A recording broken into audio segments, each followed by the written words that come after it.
Well, we are finishing up the last of this install process here. We've got the box sitting on the truck. The girls are going to work on doing the wiring down the side here with putting the marker lights in. We've got to run the cable up through the other side for the tarp, and then I've got to get welding the hoist to the box and the tail hinge down in the back there. So we've got the wire run through this rub rail here, and then the girls are going to be hooking up the marker lights as they go. And then we've got a piece of DOT tape, the red and the white reflective tape that they'll put on after they get done hooking these marker lights up down through the sides here.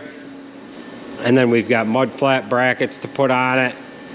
And then that's just about gonna do the, it's just about gonna finish up the install process of this. We've got to put cylinders on yet, run some hydraulic hoses and whatnot, but we'll touch base with you here in a little while once we get a little more of this process done here. Well, they have this side here done, and what we use is a 3M connector to splice these pigtails in for these marker lights. Before we go and push them in, we've got the wires hooked up to the battery charger. We're just going to make sure that everything works, because we've got a couple of amateurs here wiring the lights together. And what they're doing now, we've got the tarp wire ready to go in, and they have fished a string through so that they can pull the wires through the back end of the truck. They'll pull the wires up front, then they'll hook the wires on, hook the lights up as they go, and they'll work from the front to the back. We've left enough wire here so that if one of these lights has to get replaced, you can pop the light out, cut the wires apart here, put a new pigtail in if need be. But these lights here should last as long as, it should last as long as the body does. These are LED lights. They're real nice lights. They last a long time. So why don't we go ahead and plug the battery charger in, make sure we have lights on this side, and then we can push all these in and start on the other side. Like I said, they're trying to fish this string up through here so that they can get it hooked up to pull the string down through the whole length of it there. I don't have a good fishing tape. I ended up breaking that on the last job we were on with it.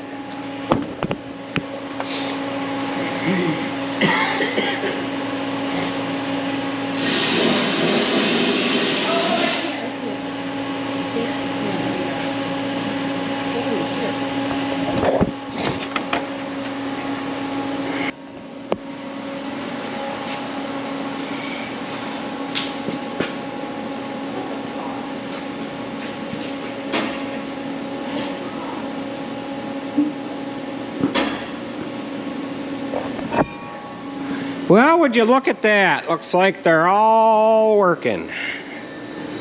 So, like I said, we could push them into the grommet holders, or into the, oh yeah, I guess the grommets, and that'll do it for this side. And like I said, they're getting this side here ready to go. It's easier to push 2 strings from each direction to get around this corner, and then now they're taping these 2 strings together. They'll pull this string the length of the box here, and or they'll hook this string to the wires and pull it the length of the box here, and start at the front and work their way back through. Well, this is how much we have done on this truck thus far. Marker lights are in on both sides. Now they're working on getting the tail lights and the reverse lights and whatever done on the back. I've got the rear tail hinge welded in, and I have moved up front now to weld the body to the hoist, and we'll show you what that's going to look like here in a minute. We're going to walk around this other side here.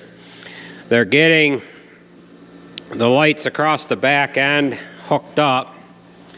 We do still have to hook up our cylinder for the lock on the gates yet, and I ended up welding in a stopper for the tail hinge pin on each side. There is a washer and a roll pin that we're going to put on there, but we really don't like to trust a roll pin in there to hold that pin in.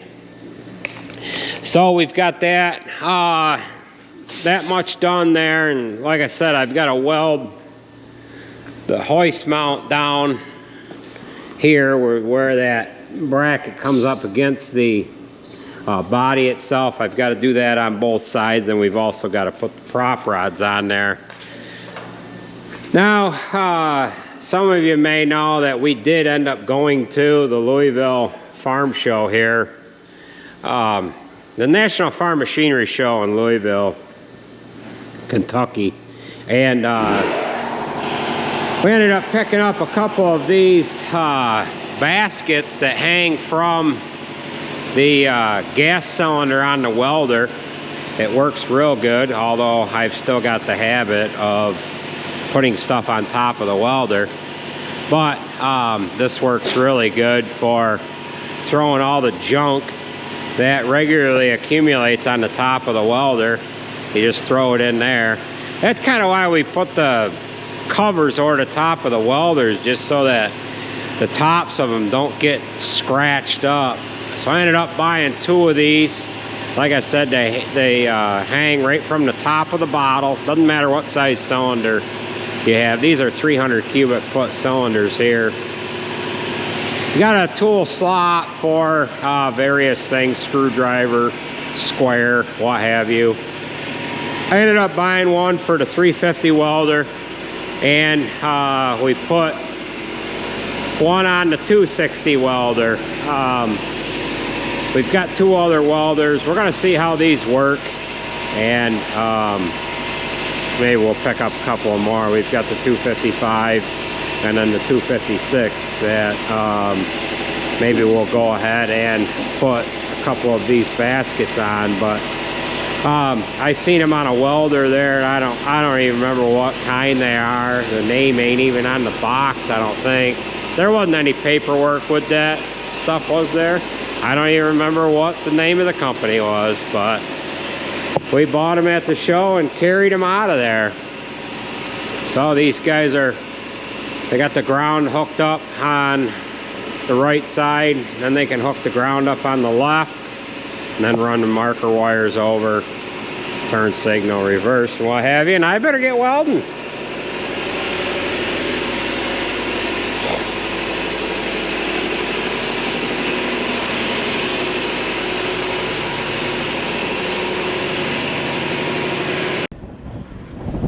Well, we had to pull it outside because our ceilings are only 16 foot tall in the shop.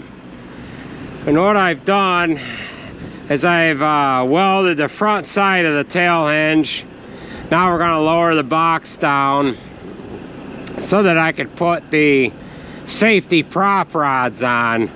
Once we get the prop rods on there, then I can weld the inside bracket, the L bracket, on the upper side of the hoist where it welds to the body.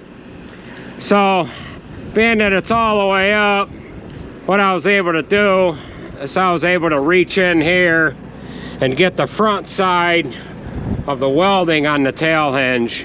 Another thing we have left to do, we've got rubber bump stops where the box comes down on the top of the frame. I've got to do some welding on the inside where that's welded to the sill, but we'll do that once we get it down. So we're going to bring it down to the proper height to get the prop rods on there, and the prop rods are used to set in place when you're doing service on the actual hoist itself. So that's dumping right at 55 degrees right there. everything is right together very nicely. I've got to put the cylinders on yet.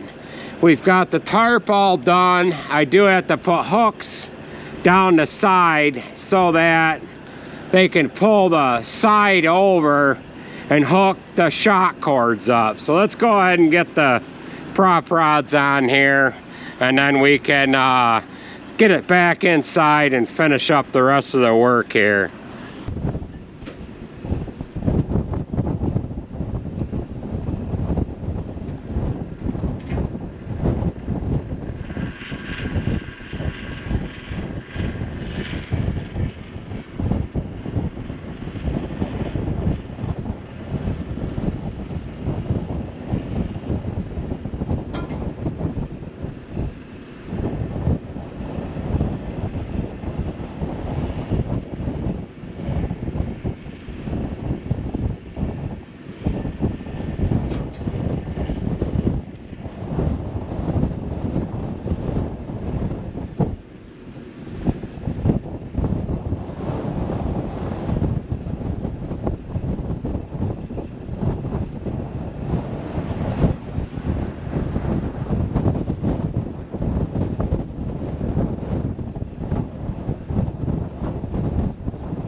I ended up welding both prop rod brackets completely here, and then we've got them setting down on the hoist saddle. Everything is safe.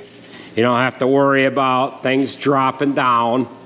So I've got a little bit of welding left to do on that rubber piece that goes in between the box and the truck frame. We used to use lumber years ago, and then what we're using is this kind of a setup here. It is a metal piece that you end up welding on. You could do it either way. You could weld it to the truck, tack weld it to the truck frame, or you can put it on the box itself. And we chose to tack weld it to the box, and it is like a T-shaped piece of rubber here, and that's roughly about an inch thick here, roughly. And then what we need to do is weld something in on the back side so that it can't slide out.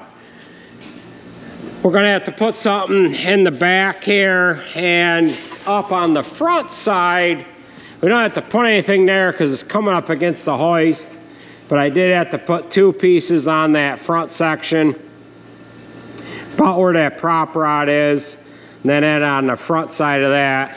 And then we'll splash some paint on that piece there, and then we can go ahead and lower this box back down. And what I need to do, I have the tarp out right now, and these guys round their load of sawdust right up, and the tarp that we have has a 2-foot drop on it. We're going to put a shock cord all the way around on the tarp itself, and then I've got to figure out where I need to put the hooks on the side of the box so that they can pull the shock cord down and lace the 2-foot drop that is on the tarp. So let's get this finished, get things, splash some paint on the bottom side, then we can get the box down, and we'll show you what the tarp looks like here.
Well, this is completely done.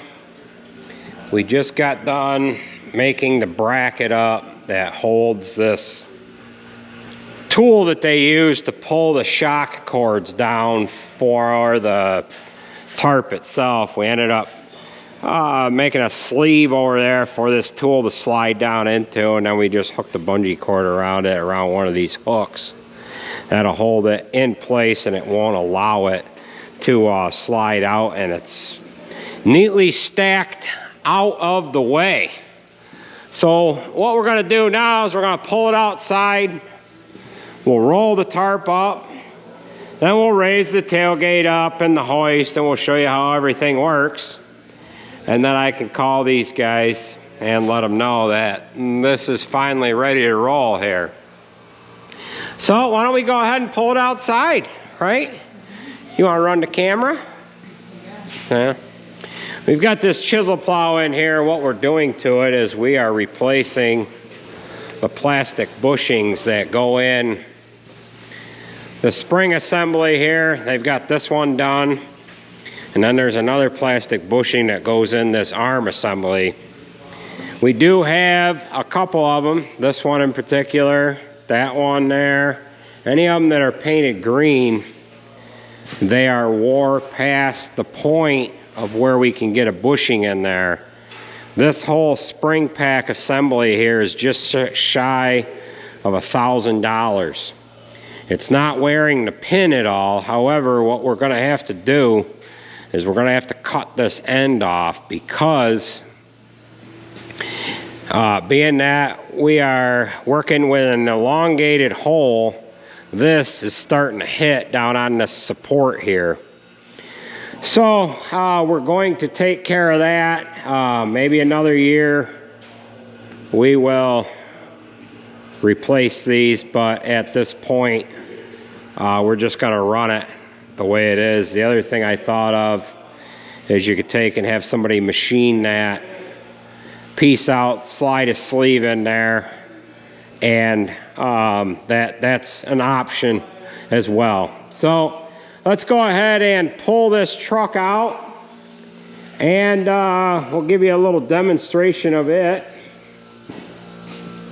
and then we'll get the next project started. So we've got a 26 footer that we're going to do next here, and yeah.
Well, that is fully dumped there, and we'll go ahead and we'll put the box back down. We'll cycle the locks on it, and park this over on that side of the driveway here, and they can come and get it. That's dumping at 55 degrees. That's got a 55 degree dump angle there.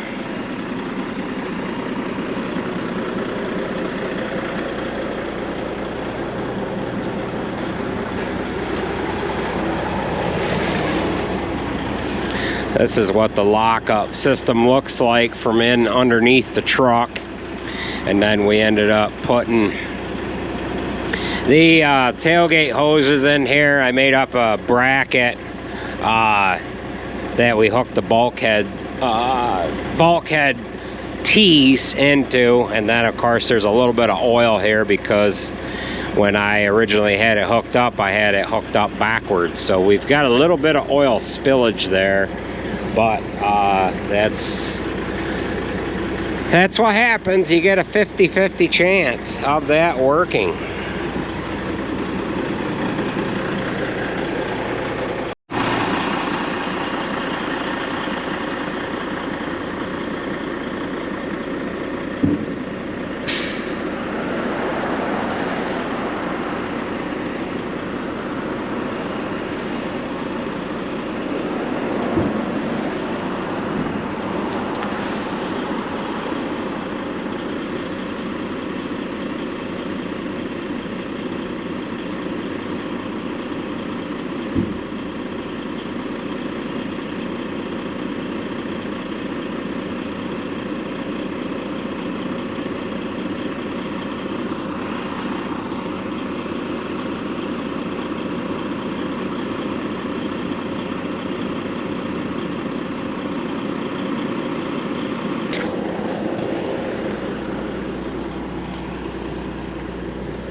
What do you think?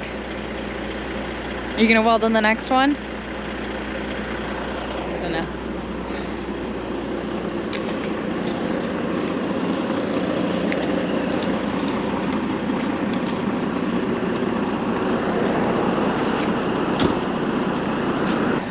Well, that is gonna do it, folks, for this video. We are going to be getting into the next project here tomorrow. First thing, we need to do some cleanup in the shop here before we get started with the next one, and then we're just gonna keep after it here. Come out pretty good. What do you think? Come out good enough, huh? Yeah. He said it'd be better if he did it. Yeah, he'll get on the next one. You could do the next one, all right? So, Andrew and Alex and Sarah will be working on the next one. And I probably won't be working on it as much. And, yeah. Got my replacements. They've already replaced me. So, we're just gonna kind of walk over next door here, and Jared is putting this 8320 engine back together. He's got the shim and O-ring kit here for the sleeves. What are you down? Got 4 done? One. Okay. So he's taking pistons out. He's got this one here done, and we of course didn't get the video out to do it, but he gets kind of miserable when I'm over here with the camera running, if some of you haven't noticed already. But yeah, got a sleeve puller there that we bought last year, and he's just kind of taking his time here. It was the tolerances were off just enough to make a difference. The machine shop said we probably could get away with just throwing another head gasket in it and it would have been all right.